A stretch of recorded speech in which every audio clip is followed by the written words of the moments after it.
There are a lot of problems in podcasting to be solved, and you only solve those by asking questions about why stuff didn't work. Right. And I think sometimes we get into the thing in most businesses where we're patting ourselves on the back a lot, and maybe we should do less of that and more problem solving. NPR is a mission-based organization. We do not have a paywall, which, as you know, for quality journalism is rarer and rarer. Right. So the audience gives the brands a halo, we call it, because they are supporting NPR. Hey, it's E.B. Moss, and this is episode 25 of season 2 of Insider Interviews, where you get the insider scoop on the business of media, marketing, and advertising. And you're going to get a double scoop today. I ran into 2 senior executives in the audio landscape at Podcast Movement in the last week of August. Terrific conference, and first up, you're going to hear from Steve Lickteig. He is the head of audio at CNN, and he focuses on podcasting and making sure that the content from the news is just as compelling as the news itself. Steve Lickteig, hi. Hi.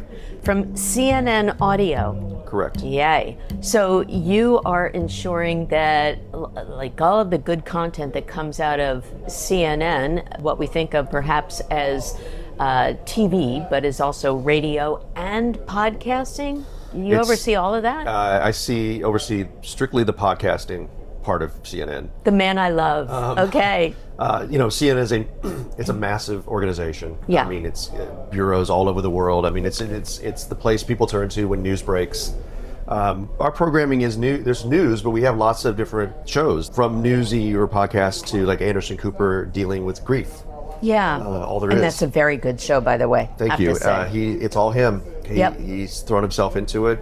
He gives every ounce of himself to the interviews, and it's been a really big success for us. And just as a sidebar, I think that is one of the differentiators of podcasting, is when the host injects such a personal aspect. It is such a personal medium for us. We're opting in to listen, and Anderson Cooper, as you said, it's like no holds barred in terms Correct. of what he shares. It's the secret sauce to almost every show, right? Yeah. Is your host has to be invested. And there are people who get into podcasts or want to have a podcast, and if they don't understand that part of the equation, it's not going to be a success. Yeah, agree. Understanding equations is also part of your secret sauce, because I think that you're specializing in the podcasting aspect of CNN, but you really have to be all things to all people to make that happen. What's a day in your life like, Steve? It'll be a mix of editorial, either listening to shows and giving notes, conceiving of new shows or new ideas within shows. Oh. Like doing different kinds of episodes, helping the teams figure that out, meeting with the business side of the organization. So our ad sales team, our marketing teams, talking with them about our shows that are coming up, how they can best be promoted, how they maybe could be sold. I have to be knowledgeable of that whole space. Yeah. I can't just be editorial. The left hand has to know what the right hand is doing all times. And then my job is to sort of convey all that information back to my team. And so one thing I just firmly believe in is that producers should not be blocked out of how things work. Not just like how they make a show. There's this is how you mix this episode or how right. It's knowing, okay, you made this episode, now we're going to publish it, and here's the download numbers, here's the marketing attached to it, here's whether it worked or not. All that stuff is knowledge that you have to have as a producer in podcasting. Oof. And the thing is, a lot of people get into this business in the podcasting side, editorial, and they think that all they need to know is how to make the show. Yep. And you got to know everything. Well, as we said, podcasting is much more personal medium. So you have to have your personal thumbprint on that all and turn it into a product that is saleable right. as well. Right. Let's talk about the political landscape for a second. As we record this during the Democratic National Convention week while we're here at Podcast Movement, are there challenges in terms of brands who are concerned about quote unquote safety or suitability, the more appropriate word, since CNN is news coverage, and it's so challenging to draw advertisers in. I mean, brand safety is always an issue. It's sort of interesting because we see our numbers go up of late around anything election related. So the audience is there, but the advertisers sometimes are like, oh, we don't want to advertise in that because it's about, contentious politics. It's like, well, but that's where the ears are right now. Yeah. So that's always a bit of a conundrum. We're not going to change our editorial mission to attract advertisers, I mean, we're going to do what we do and hope that they come. Yeah. But we also have other shows like Sanjay Gupta's Chasing Life, which is exactly what it's about. It's like living your best life, understanding the way the health news of the world that's out there now, him going through that and helping people understand it. That's a very friendly show to advertisers, right? And, we really don't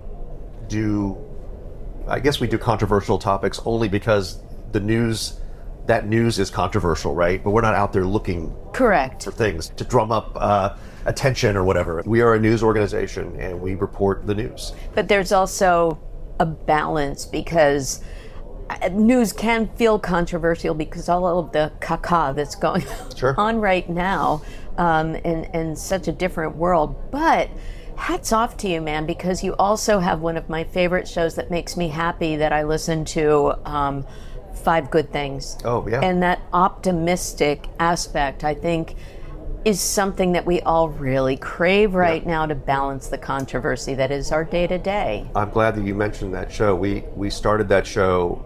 We have 5 Things, which is our daily news show of 6 a.m., 9 a.m., noon, 3 and 6.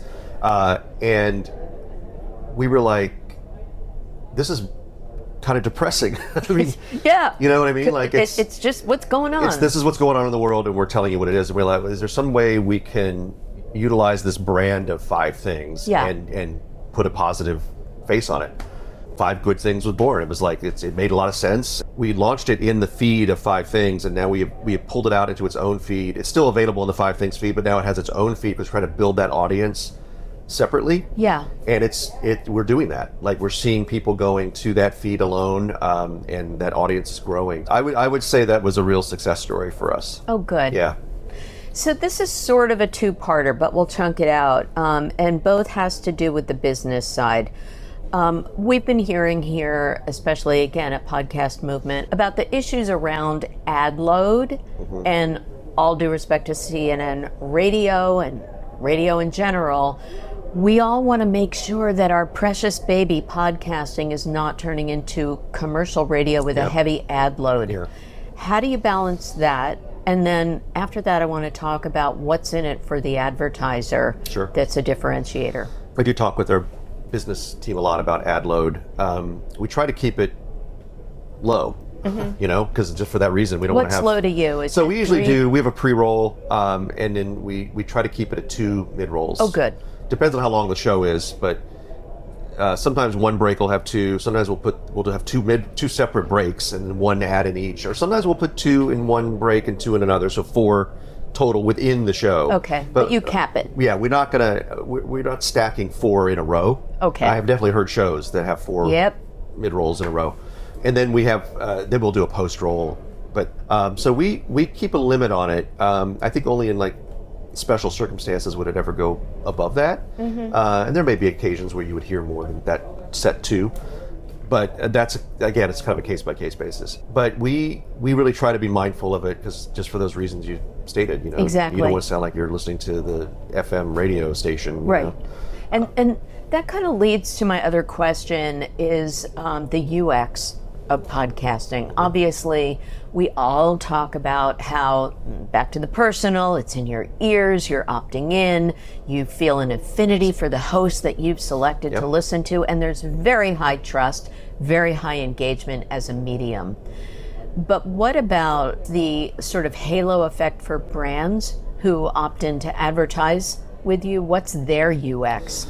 Well, I always say that there's nothing more intentional than listening to a podcast. Like, it literally takes you so many steps to do it. Yeah. You pull your phone out. You got to find the app. Yeah. You got to click on it. You got to go to the show. Like, there's like 6 or 7 clicks. So you are making a very conscious decision to listen to that show. Right. It's not just washing over you. So that's the first thing I always tell our biz folks, that's the emphasis to make, is like, people are listening because they want to. So therefore, by default, they're listening to your ads, essentially. I mean, there is always the skip button, which that is what it is. I know you're fighting against that skip button. I would love to see a situation where we could have tech that allows some ads to opt in for ads not to be, just like when we stream TV. That's right. We've enabled the no fast forward button on I don't know why CTV. that can't be something that we could be thinking about in our industry, but you have an intentionality there where people are like, I am listening to the show, and also you're getting a trusted. I mean, particularly with CNN, one thing, if anybody's like fake news, whatever, if people knew the process that those shows and all of our news stories go through before they see the world, they'd be blown away. Yeah. Like, we have a whole department of people fact checking, vetting it for mistakes. I mean, it's really incredible. Like, all of our podcasts go through that process before they are published. So you could say to an advertiser, you are getting a well-crafted, journalistically sound show that you can be sure is accurate. And so there is a brand safety there to that extent. Like, we're sort of guaranteed. They may not want to be around the topic, but that topic will be pristine in its presentation. Yeah. So there's that for the advertiser. And then just generally, I think podcast advertising is super, super undervalued. Yeah. I think that our CPM rates really haven't changed in the 10 years I've been in it. I always say, if I had a business and I had $100,000 ad budget, I'd put it all in podcasting. We love you, Steve. Because it's really a malleable thing, right? And it's inexpensive to make that podcast ad. Like, it's just someone reading. You know what I mean? Like, there's right. And also, what other medium can you think of where you get an ad essentially in isolation? There's no other ads around you. I mean, granted, you have 2 mid-rolls in a row. Yeah. You do, but rarely do I ever watch linear television anymore. But like, there'll be an ad break, and it's just one ad after another that have nothing to do with each other. And it's just like, what am I? This is a barrage of my eyes and brain. Completely agree. And then in podcasting, you get this one singular ad with single voice usually that's telling you about this product, and it just makes a lot of sense. Well, just going back to the accuracy and the great staff that vets everything that comes out of CNN. Full disclosure, my brother was Wolf Blitzer's head writer for 15 years. Okay. On the Situation Room. Amazing. Yeah, he retired a couple of years ago, and I will never forget watching that episode when Wolf signed off as my brother and said, for the Situation Room, this is Howard Moss. Amazing. Isn't that great? Wolf is a national treasure. He is a national frankly. treasure. Yeah. Yes. You and I obviously are huge podcast fans. We're audio fans in general. I think you have such a pedigree, having worked at, the Mac Daddy when it launched with Slate, and NPR. You were there for a million years also. But what do you wish for the industry other than a stop the fast forward button? It's weird to say as an editorial person, but it really is around the advertising. The money-making model is sort of broken. I think that's true for a lot of industries as well. Like TV advertising is sort of broken. And we get caught up in the industry over downloads. Like, that's the big thing. Well, how many downloads you got? Or listens. We still call them downloads, for Pete's sake. But really, the value, to my mind, is completion rates. CNN has, on average, our podcasts have about an 84% completion rate. Excellent. Which is really, really good. And if I was an advertiser, that's the number I'd want to know. Yeah. I'd rather have 5,000 diehard listeners listening to 85% of my show or whatever than 100,000 people who are just like, skipping around, whatever. Like, it's that dedicated audience. And I think what I would like to impart to the decision makers and people in podcasting is, like, don't get hung up on building massive audiences.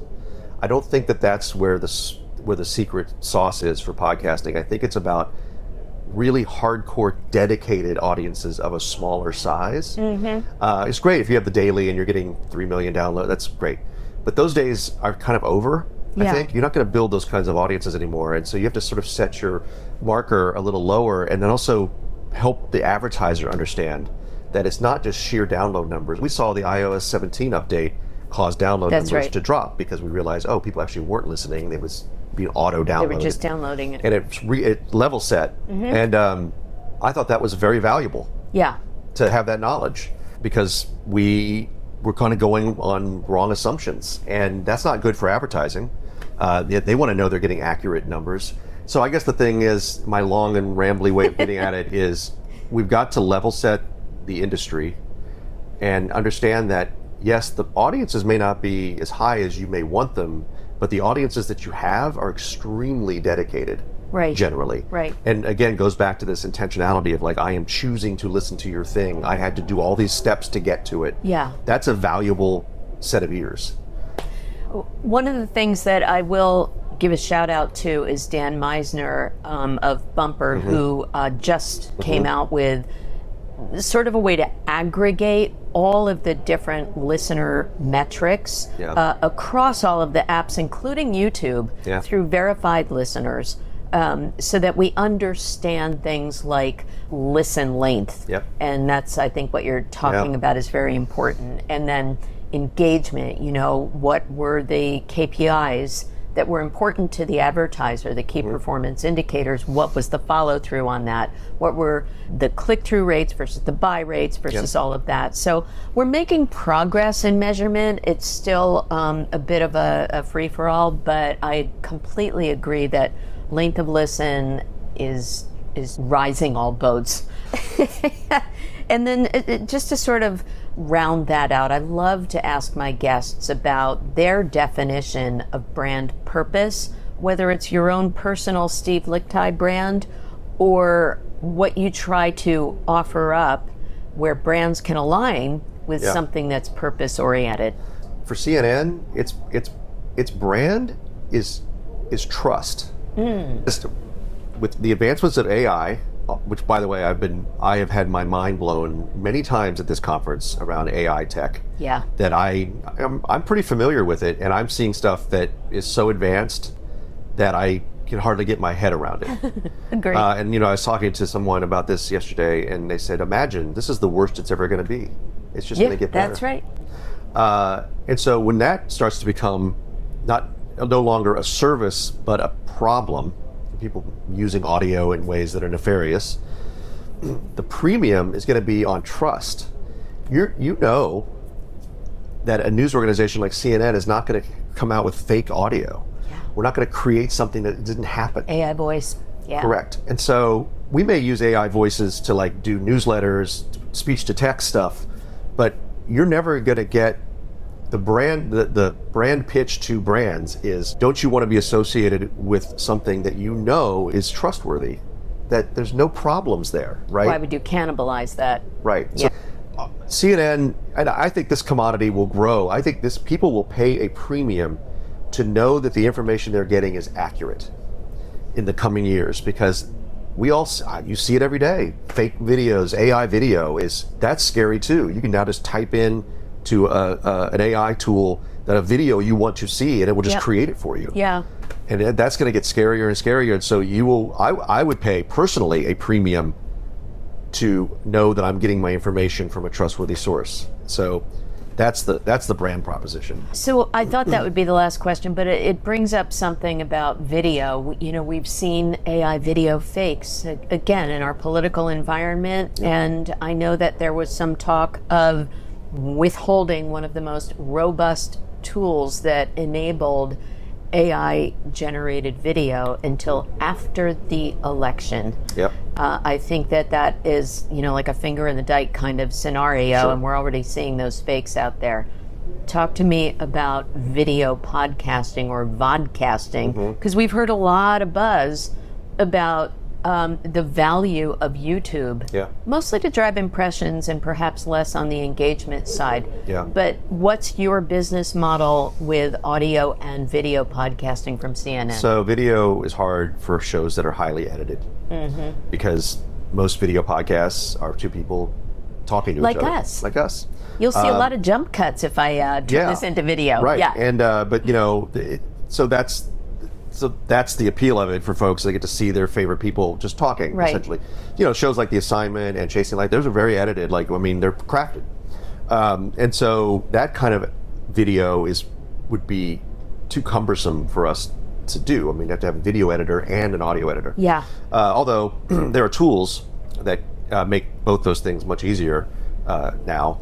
But AI. But we're pulling clips from our podcasts to put out as video, an excerpt from Audie's show or from Anderson Cooper's show. Right. So video is part of our strategy, but we are not there yet where it's just the whole episode on YouTube or wherever. Yeah.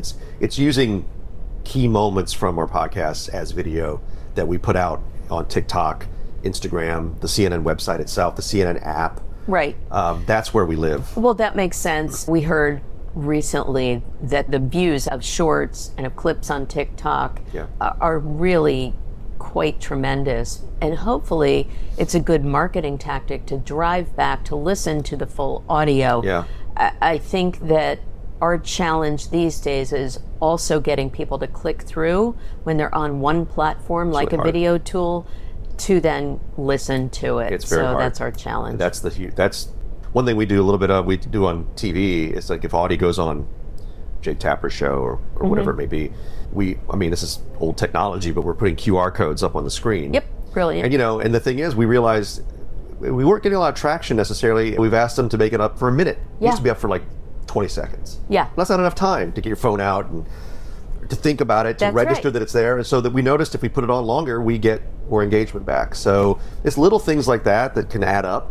But it is very hard to get people to go from one platform to another. It's that's the holy grail, right? Can you make that work? The little concept of the fact that you realized that you had to have a QR code up longer is why, again, you're the man for the job, because you're thinking 360. You've had your thumbprint on so many different areas of building an audio product. So. Yeah, I have producers I work with that we just sort of sometimes sit down and be like, why didn't that work? And we just ask ourselves a bunch of questions until we're like, I think it was because it wasn't up long enough, and then we could iterate off of that and experiment. I think podcasting, like most things, but because it's still a new medium, there are a lot of problems in podcasting to be solved. And you only solve those by asking questions about why stuff didn't work. Right. And I think sometimes we get into the thing in most businesses where we're patting ourselves on the back a lot. Mm-hmm. And maybe we should do less of that and more problem solving. We can't rest on our audio laurels. No. So, Steve Lichtog, thank you. Sure, happy to be here. Head of audio at CNN. Yep. Appreciate your time here. Thank you. Gina Garrubbo, it's like old home week with you.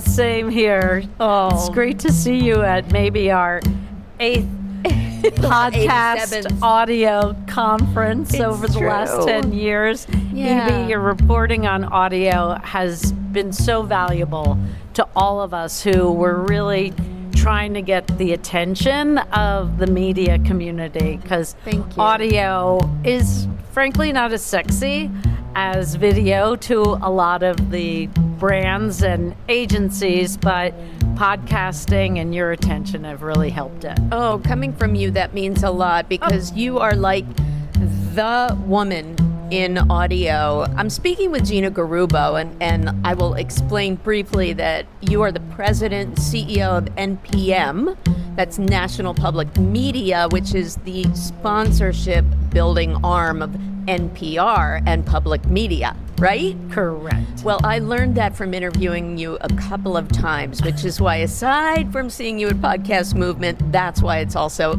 Old Home Week for us, and I am your biggest fan. Feelings mutual. Thank you. So you had great news last month that you brought to life here at Podcast Movement. Right. You're representing This American Life. This American Life. Ira Glass and Rachel Martin of NPR fame, who has a new podcast, Wildcard, interviewed Ira as the keynote here at Podcast Movement.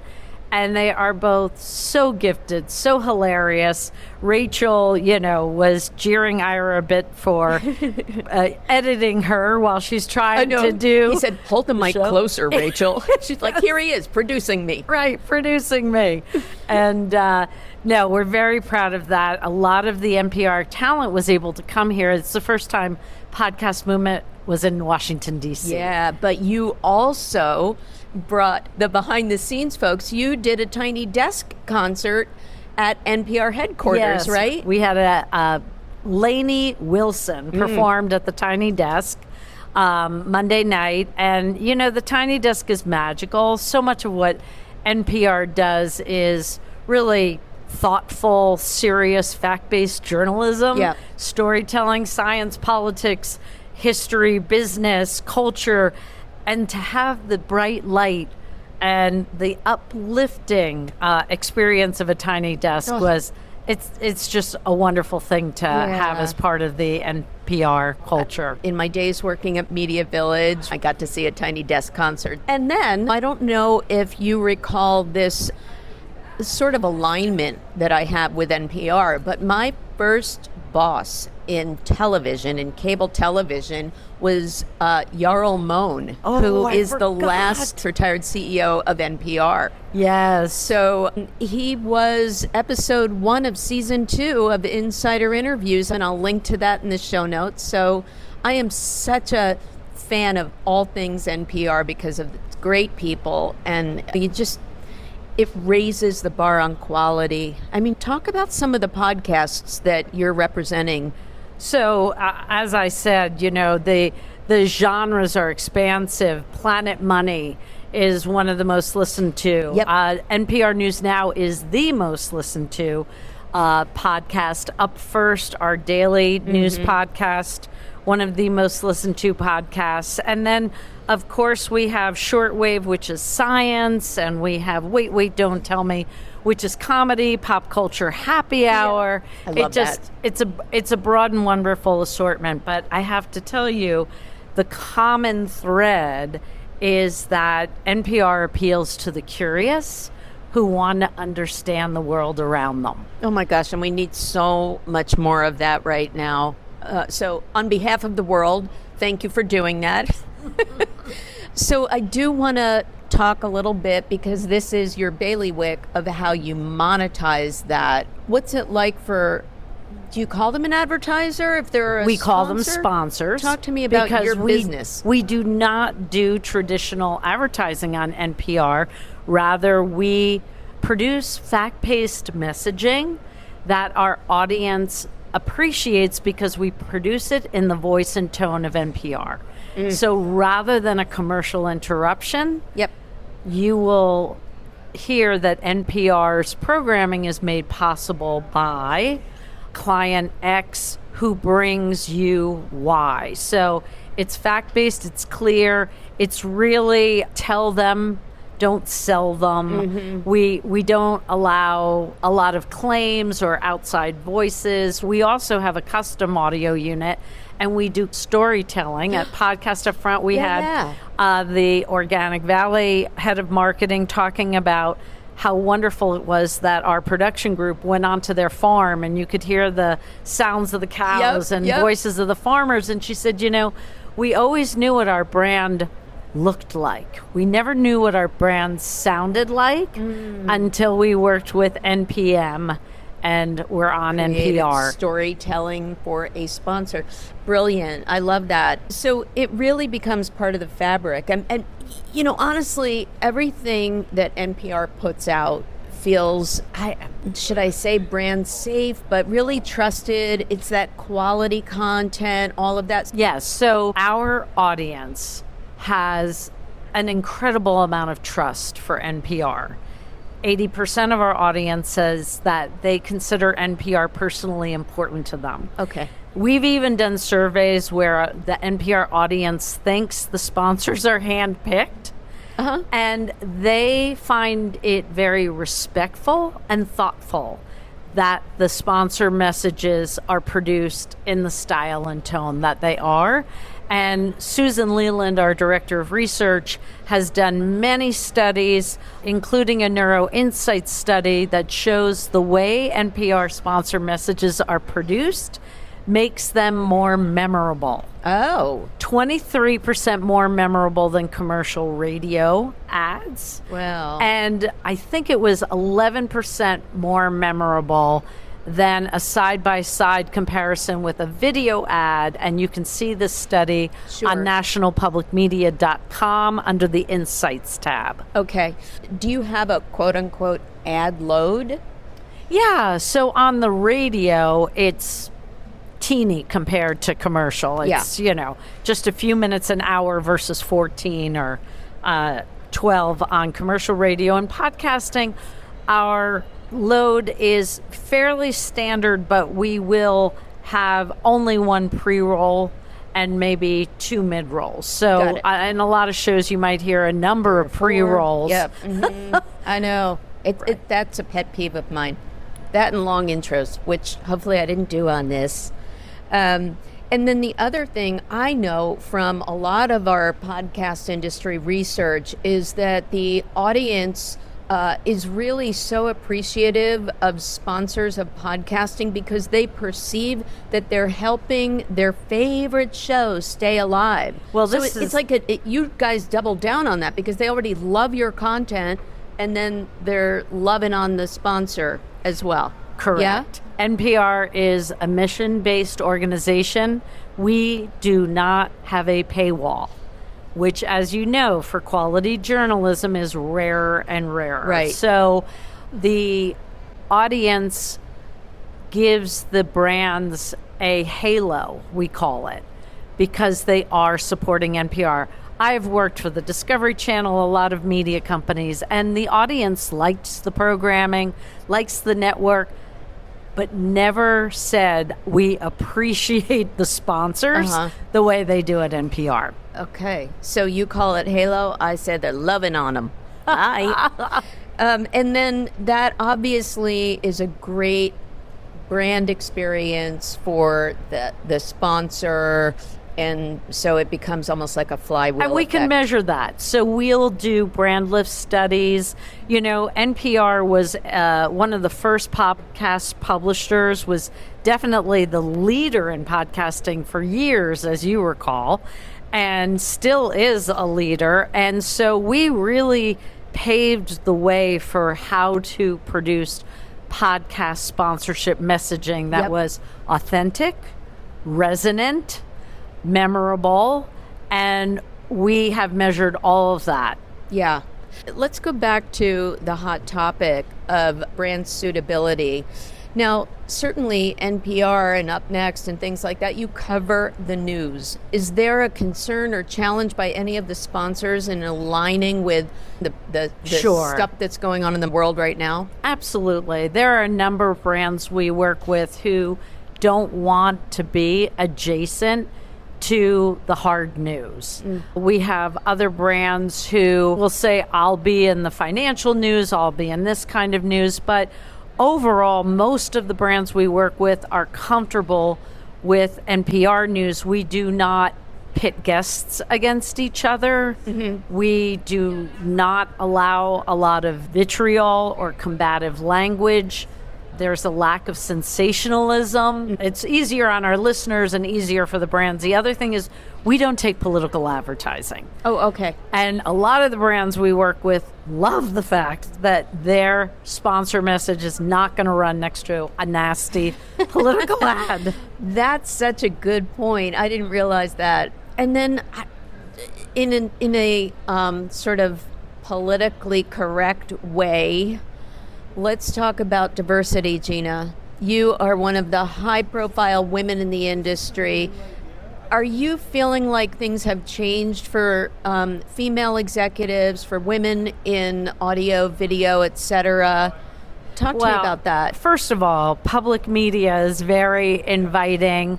NPR in particular, many thanks to John Lansing, our former CEO, who recently and unexpectedly died. But even before the George Floyd incident and riots and the Me Too movement, John came into NPR saying, I put DEI above everything. I want it to be in the fabric of what we do, from the employees who work at NPR to how we cover stories, to the voices. And I think women, minorities, people with disabilities, all kinds of people have benefited, including women, but all kinds of people. Well, then I will use another denomination kind of phrase and say NPR is like the mensch of content. You can quote me on that. So if you could change one thing about the podcasting industry, what would it be? What would your wish list be? Discoverability. So honestly, I am praying that AI will help solve this, because you see it here at Podcast Movement. There's going to be 20 new podcasts that get published this week. Yeah. How does the listener find them? What is their preferred platform?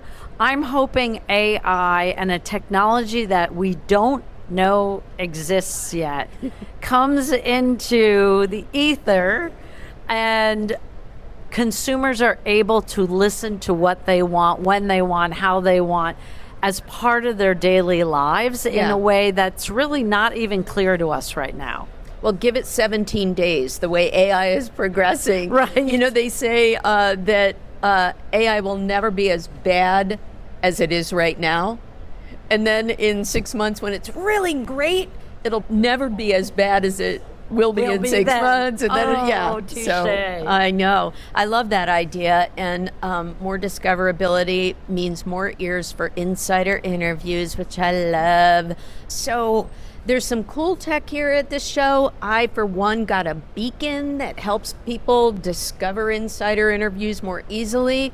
Any cool tech you've seen? I am excited that Susan Leland from our team and others are talking about attention metrics. Oh, yes. We were on stage with Adelaide Research. They're one of the new attention metric vendors who are really able to tell the story of listening is not just listening. It's not created equally. Some content listeners pay more attention to, and brands should understand that dynamic and how it might influence either the brand messaging, the frequency, the media load, etc. So Gina, I ask everybody about this, and I know that you think brand purpose, and you got to think NPR if you're thinking content. So that's asked and answered.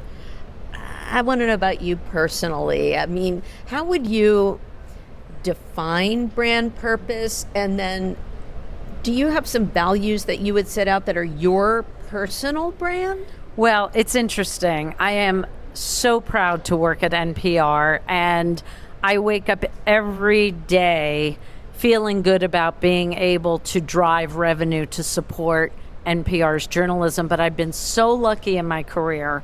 As you recall, I worked at women.com, helped build that, and I consider that part of the democratization of media. Blog Her, the biggest platform for women bloggers, way before influencers became as big as they are. The Discovery Channel back in the days, the highest quality content. So I really feel blessed. I love the brands we work with. I love listening to the CEOs of the companies we work with tell their story as part of their earnings calls. I mean, it's fascinating to me, and we're there rooting for them and helping them reach the people they need to reach. Okay, and so no swing dancing for you is not on this trip. Okay. Gina Garrubbo, President and CEO of NPM. Thank you once again. Thanks, E.B. This is great interview. Love Thanks. Good to see you. As if having two senior executives that I grabbed at Podcast Movement all in one episode wasn't enough, it wasn't. So you're going to want to listen, subscribe, follow Insider Interviews wherever you like to get your content, because coming up next in a bonus episode, another senior executive from Podcast Movement, it's Jason Hoke. He has the #1 podcast out there right now. It's fascinating conversation, and it's coming out soon. So thank you so much for listening. I welcome your reviews, your sharing, and I also thank John Clayton for the theme music and my friend Jim Mullen for taking a hand at editing this episode. I'm E.B. Moss.